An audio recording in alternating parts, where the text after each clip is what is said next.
I smoothed my dress for the 100th time, taking a deep breath before knocking on Jacob's door. My fiancé and I had been living separately while we planned our wedding, but today was the day we'd finally start looking at houses together. As I raised my hand to knock, the door swung open. "Oh," I stumbled back, startled to see not Jacob, but an older woman with piercing blue eyes and a severe expression. "I'm sorry, I must have the wrong—" "You must be Beth," the woman said, her voice clipped. "I'm Elaine, Jacob's mother." I blinked in confusion. "I'm sorry, there must be some mistake. Jacob's mother passed away when he was young." Elaine's lips thinned into a tight smile. "His adoptive mother, yes, I'm his biological mother." My mind reeled. In the 2 years we'd been together, Jacob had never mentioned a biological mother. Before I could formulate a response, Jacob appeared behind Elaine, his face pale. "Beth, I can explain," he started, but Elaine cut him off. "There's nothing to explain, Jacob. I'm here now, and it's time we were a family again." I looked between them, my stomach churning. "Jacob, what's going on?" He stepped around Elaine, reaching for my hand. "I'm so sorry, Beth. I only found out recently myself. Elaine contacted me a few weeks ago, and I've been trying to figure out how to tell you."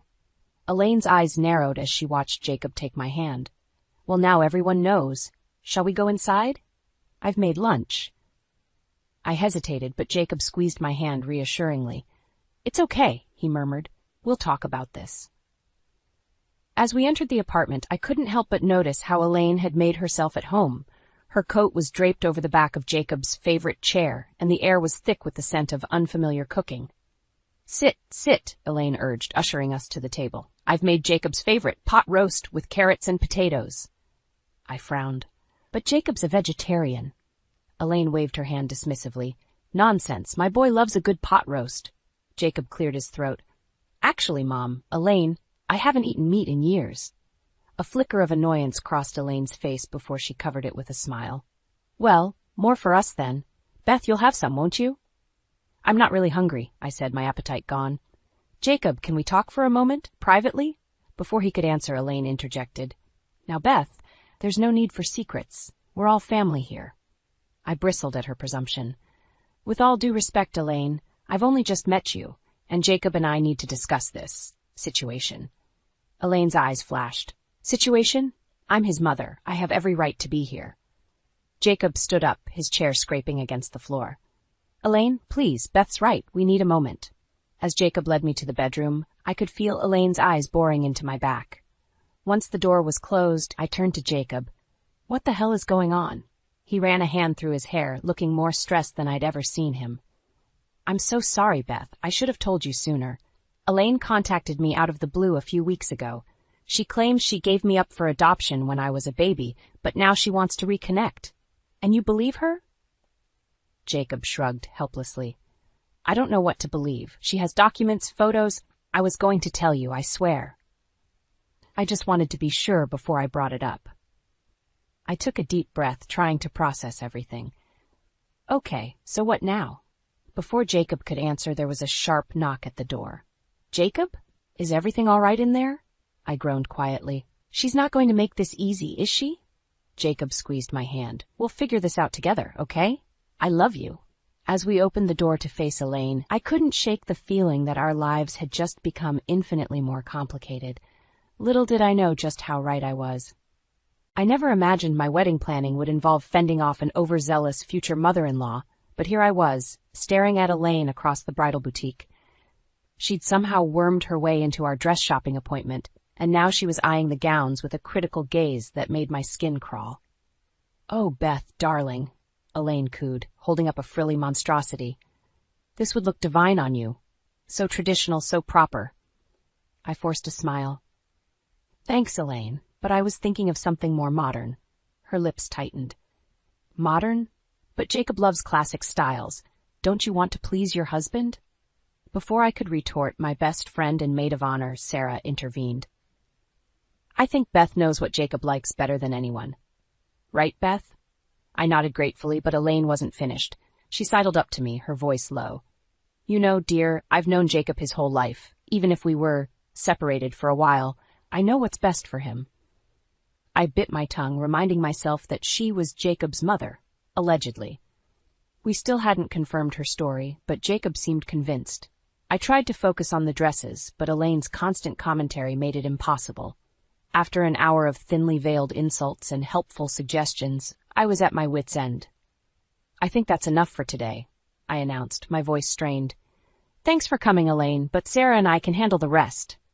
Elaine's eyes flashed. "But we've only just started, and I haven't even shown you the guest list changes I've made." I froze.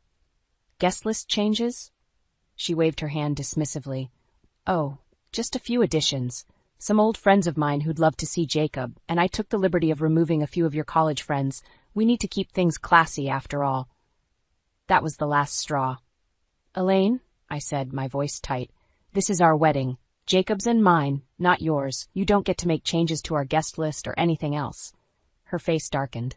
"I'm his mother. I have every right." "You've known him for 3 weeks," I exploded.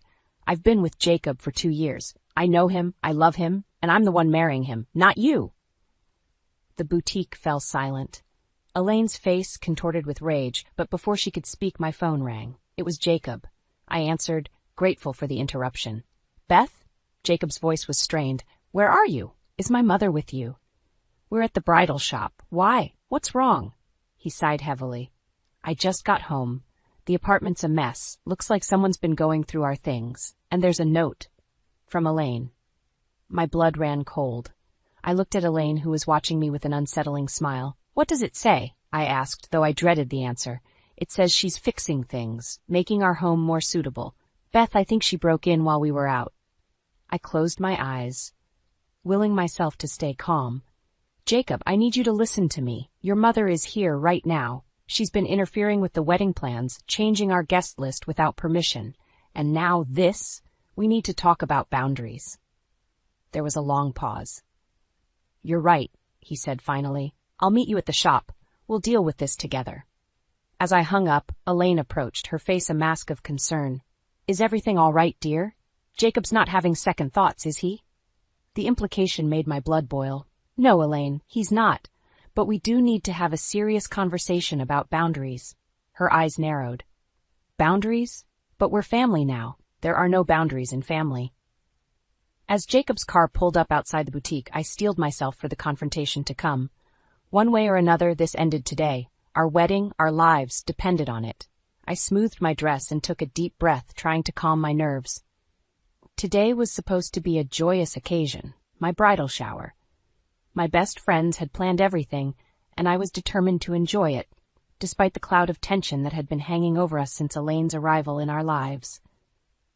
As I entered the restaurant's private room, I was greeted by cheers and hugs from my closest friends and family. The room was beautifully decorated with soft pink and white flowers, and a table laden with gifts caught my eye. For a moment, I allowed myself to relax and bask in the love surrounding me. That moment was short-lived. My phone buzzed insistently in my purse. I ignored it at first, but when it rang for the 3rd time in 5 minutes, I excused myself to check it. My heart sank when I saw Jacob's name on the screen. "Beth?" His voice was strained. "I'm so sorry to bother you during your shower, but there's been an accident. Elaine's in the hospital." My blood ran cold. "What happened? Is she okay?" "She says she fell down the stairs at her apartment. She's asking for me and for you." I closed my eyes, torn between concern and suspicion. "Jacob, I know, he interrupted. "But she's alone, Beth. She doesn't have anyone else. Could you come, please?" I glanced back at the room full of my friends and family, all gathered to celebrate our upcoming wedding. With a heavy heart, I agreed. When I returned to explain the situation, Sarah pulled me aside. "Beth, don't you think this is a little convenient?" she whispered. "Your bridal shower just happens to be interrupted by Elaine's emergency?" I nodded, the same thought having crossed my mind. "I know, but what can I do if she's really hurt?" Sarah squeezed my hand. "Just be careful, okay? That woman gives me the creeps." An hour later, I found myself in the hospital waiting room with Jacob. A nurse approached us, looking confused. "Mr. Reeves, your mother is asking for you, but, well, there seems to be some confusion. She's not actually injured." Jacob and I exchanged glances. "What do you mean?" he asked. The nurse lowered her voice. "She came in claiming she had fallen, but there are no signs of injury, not even a bruise. When we tried to discharge her, she became agitated." My suspicions confirmed. I felt a surge of anger. Jacob, she faked this. She did this to ruin my bridal shower. Before Jacob could respond, we heard Elaine's voice echoing down the hallway. Jacob, my boy, where are you? I need you. We followed the sound to find Elaine sitting up in a hospital bed, looking perfectly healthy. When she saw us, her face lit up, but then fell when she noticed me. Oh, Beth, she said, her voice dripping with false sympathy. You didn't have to come. I know how important your little party was. I bit back a retort, but Jacob spoke up. Mom, what's going on? The nurses say you're not hurt. Elaine's eyes widened innocently. Not hurt? But I fell. I could have died, Jacob, and all Beth cares about is her party. That was the last straw. Enough, I shouted, surprising even myself. Elaine, this has to stop. You didn't fall. You made this all up to sabotage my bridal shower and manipulate Jacob. I'm done playing nice. Elaine's face contorted with rage. How dare you? Jacob, are you going to let her speak to your mother like this? We both turned to Jacob, who looked torn. He opened his mouth to speak, but I cut him off. No, Jacob. It's time to choose. Either you set clear boundaries with your mother right now, or... I took a deep breath, steeling myself. Or I'm calling off the wedding. The room fell silent. Jacob's eyes widened in shock, Elaine's narrowed in triumph, and I stood my ground, heart pounding. Everything hinged on Jacob's next words. I stared at my phone, willing it to ring. Jacob had been gone for 3 days on a business trip, and I was counting the hours until his return. After the hospital incident, he'd finally set some boundaries with Elaine, but I couldn't shake the feeling that our troubles were far from over. A sharp knock at the door startled me from my thoughts. I approached cautiously, peering through the peephole. My heart sank. Elaine stood on our doorstep, a sickeningly sweet smile plastered on her face. Against my better judgment, I opened the door. Elaine, what are you doing here? She brushed past me, entering without invitation. Oh, Beth, dear, I thought you might be lonely with Jacob away. I've come to keep you company and help around the house. Before I could protest, she was in our kitchen, skiing at the dishes in the sink. My, Jacob can't come home to this mess. Let's get started, shall we? For the next few hours, I found myself trapped in a bizarre domestic nightmare. Elaine critiqued every aspect of our home, from the way I folded laundry to the contents of our refrigerator. Kale chips? Quinoa? She wrinkled her nose at our health food. No wonder you're so thin, dear. Jacob needs a woman with some meat on her bones. I bit my tongue, reminding myself that engaging would only make things worse. But as the day wore on, my patience wore thin. Elaine, I said finally, as she rearranged our bookshelf for the 3rd time. I appreciate your help, but I can manage on my own. She turned, eyes flashing. Can you? Because from what I've seen, you're hardly fit to be a wife, let alone a mother. The words hit me like a slap. Excuse me? Oh, don't act surprised. Elaine's voice dripped with disdain. Your career woman lifestyle, your modern ideas about marriage, it's all wrong for Jacob. He needs a traditional family, with a wife who knows her place. I felt my anger rising, but before I could respond, Elaine's eyes landed on a framed photo of Jacob and me. In one swift motion, she knocked it off the shelf, sending it crashing to the floor. Oops, she said, not sounding sorry at all. How clumsy of me. As I knelt to pick up the shattered glass, a realization hit me. This wasn't about helping or even about criticizing me. Elaine was trying to erase me from Jacob's life, piece by piece.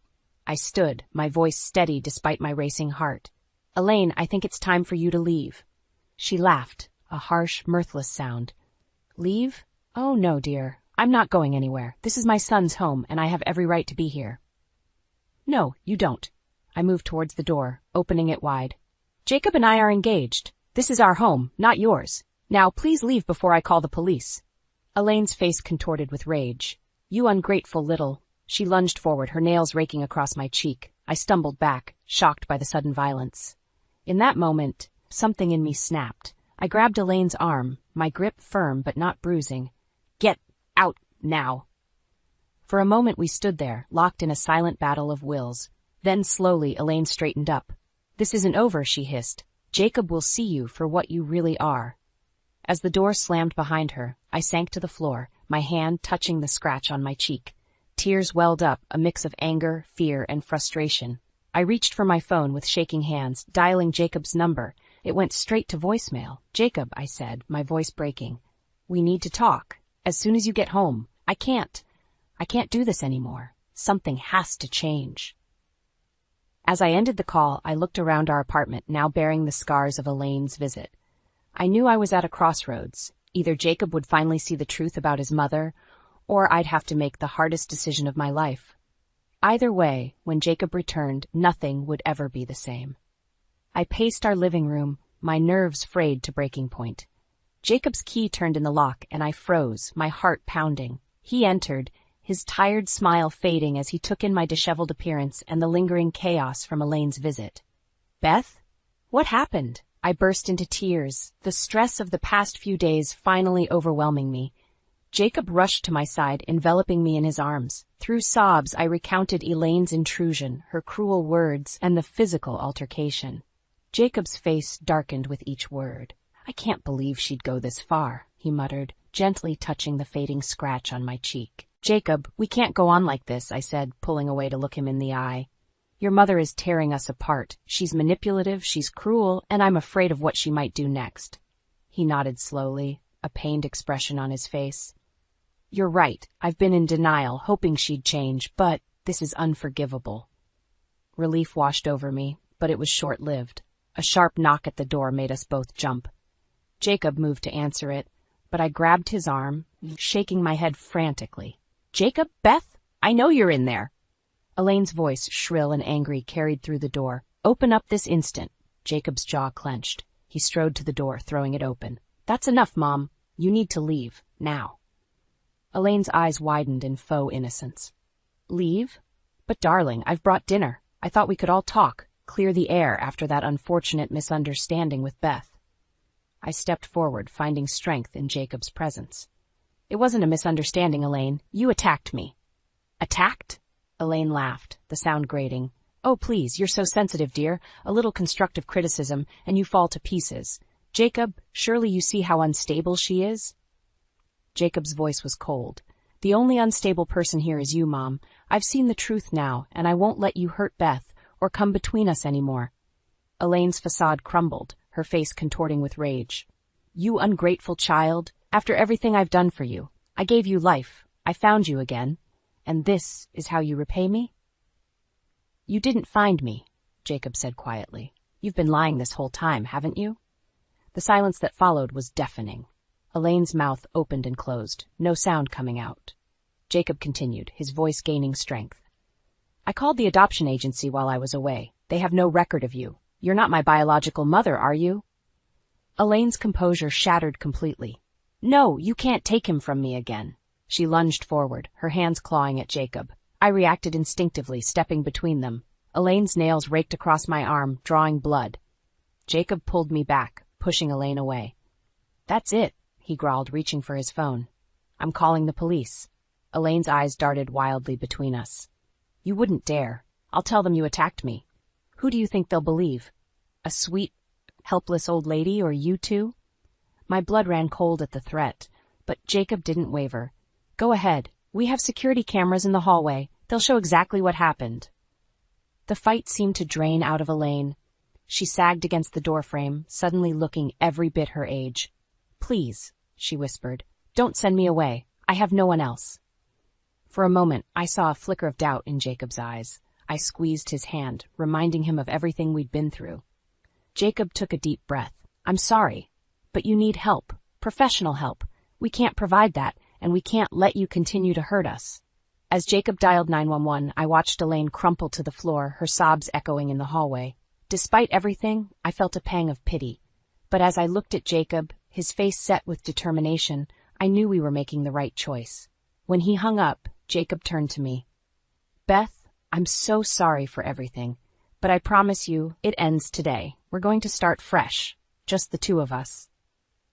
I nodded, a mix of emotions swirling inside me. As we waited for the police to arrive, I realized this was just the beginning of a new chapter in our lives. One without Elaine, but full of challenges we'd have to face together. I breathed in the crisp morning air, savoring the peace of our new neighborhood. It had been 3 months since we'd moved, leaving behind the chaos Elaine had brought into our lives. Jacob and I were finally settling into a routine, our wedding plans back on track. As I sipped my coffee on our small balcony, my phone buzzed. Unknown number. I hesitated, then answered. Beth? The voice sent chills down my spine. Elaine, how did you get this number? I demanded, my hand shaking. Oh, darling, did you really think you could hide from me? Elaine's voice dripped with malice. I know everything, including your little indiscretion. My mind raced. What are you talking about? Don't play dumb. I saw you with him, in our old apartment. How could you do this to Jacob? I felt sick. Elaine, you're not making any sense. We don't live there anymore. She laughed, a chilling sound. Lies. I have proof. Photos. Jacob will be devastated when he sees them. The call ended abruptly. I stood frozen, my coffee forgotten. What photos? What was she talking about? My phone buzzed again, a text from Jacob. Got a strange call from Mom. She's saying something about you cheating? Call me ASAP. Panic gripped me. I dialed Jacob's number, pacing frantically. Beth? Jacob's voice was strained. What's going on? Jacob, I swear I haven't done anything. Elaine's lying. She sent photos, Beth, he interrupted, of you and some guy entering our old apartment yesterday. My mind whirled. That's impossible. I haven't been there in months. Jacob, you have to believe me. There was a long pause. I want to, Beth, but these photos... Listen to me, I pleaded. Go to the apartment. Talk to the new tenants. They'll tell you I wasn't there. Another pause. Okay, I'll go now. But Beth, if you're lying... The call ended, leaving me in agonizing silence. Hours passed like years. I called our old landlord, who confirmed that a young couple, Tom and Sarah, had moved in last month. I left frantic messages for Jacob, begging him to call me back. Finally, my phone rang. Jacob. It's worse than we thought, he said, his voice tight. Elaine broke into the apartment. The new tenants, Tom and Sarah, they're terrified. Elaine's been stalking them, convinced Tom is your lover. Relief and horror warred within me. Oh God, Jacob, is everyone okay? They're shaken up, but fine. Beth, I'm so sorry I doubted you. Elaine, she's completely lost it. She photoshopped those pictures, made it look like you and Tom. Where is she now? I asked, dreading the answer. That's the thing. She ran when she saw me. The police are looking for her. But a sharp knock at our door cut him off. My blood ran cold. Jacob, I whispered. I think she's here. Beth, listen to me. Do not open that door. I'm on my way. Call 911 right now. The knocking intensified, turning into pounding. Beth, I know you're in there. Open this door, you homewrecker. I fumbled for my phone, dialing 911 with shaking hands. Please, I begged the operator. She's trying to break in. I think she might hurt me. Police are on their way, the calm voice assured me. Stay on the line. A sickening crack echoed through the apartment. She was breaking down the door. Beth? Elaine's voice was unhinged. Come out and face what you've done. I retreated to the bedroom, barricading the door. Tears streamed down my face as I heard Elaine rampaging through our home. Please hurry, I whispered into the phone, praying that help would arrive in time. The bedroom door shuddered under Elaine's assault. I closed my eyes, wondering how our dream of a peaceful life had turned into this nightmare. As the door began to splinter, I realized with terrifying clarity that this confrontation with Elaine would determine not just my future with Jacob, but potentially my very survival. The bedroom door splintered, and Elaine burst in, her eyes wild with rage. I scrambled backwards, my heart pounding so hard I thought it might burst. You lying little tramp, Elaine screeched, brandishing a kitchen knife. You've ruined everything. I raised my hands, trying to keep my voice steady. Elaine, please, this is all a misunderstanding. I've never cheated on Jacob. I love him. She lunged forward, the knife glinting in the dim light. I dodged, feeling the blade whistle past my ear. Liar, she screamed. I saw the photos. I saw you with him. As I frantically looked for an escape, I heard sirens in the distance. Help was coming, but would it arrive in time? Suddenly, Jacob's voice boomed through the apartment. Mom! Stop this now! Elaine froze, her head whipping towards the sound. I seized the moment, ducking past her and bolting for the door. But she was quicker than I expected. Her hand latched onto my hair, yanking me back with surprising strength. You're not going anywhere, she hissed in my ear. The front door burst open, and Jacob rushed in, followed closely by 2 police officers.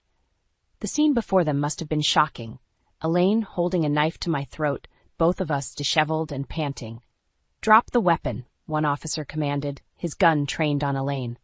For a moment, everything was still. Then Elaine's grip loosened. The knife clattered to the floor, and I stumbled away, collapsing into Jacob's arms. As the officers handcuffed Elaine, she began to sob. "I was just trying to protect you, Jacob.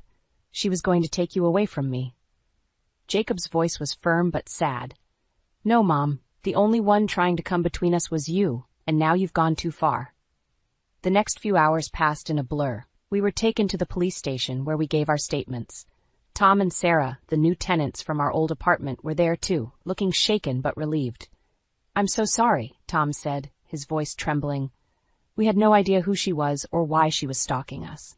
When she broke in, we thought—" I reached out and squeezed his hand. "It's not your fault. None of this is." As we waited for the paperwork to be processed, Jacob paced the small waiting room.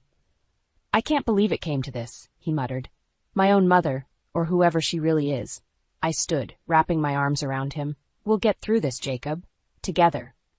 He pulled back, his eyes serious. "Beth, after everything that's happened, would you understand if I wanted to postpone the wedding?"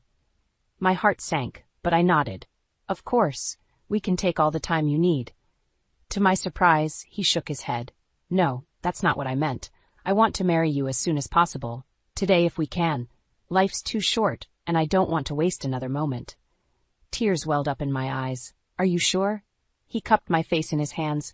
"I've never been more sure of anything in my life." Just then, the detective handling our case approached. "Mr. Reeves, Miss Thompson, we're ready for you to sign the formal charges against Elaine Simmons." Jacob took a deep breath. "And after that?" The detective's expression softened. "She'll be held for psychiatric evaluation. Given the circumstances, it's likely she'll be committed for treatment." I squeezed Jacob's hand, knowing how difficult this must be for him. He squared his shoulders. "Let's do this." As we followed the detective, I felt a mix of emotions. Relief that the nightmare was over, sadness for the pain Elaine had caused, and hope for the future Jacob and I would build together. But as we rounded the corner, a commotion erupted.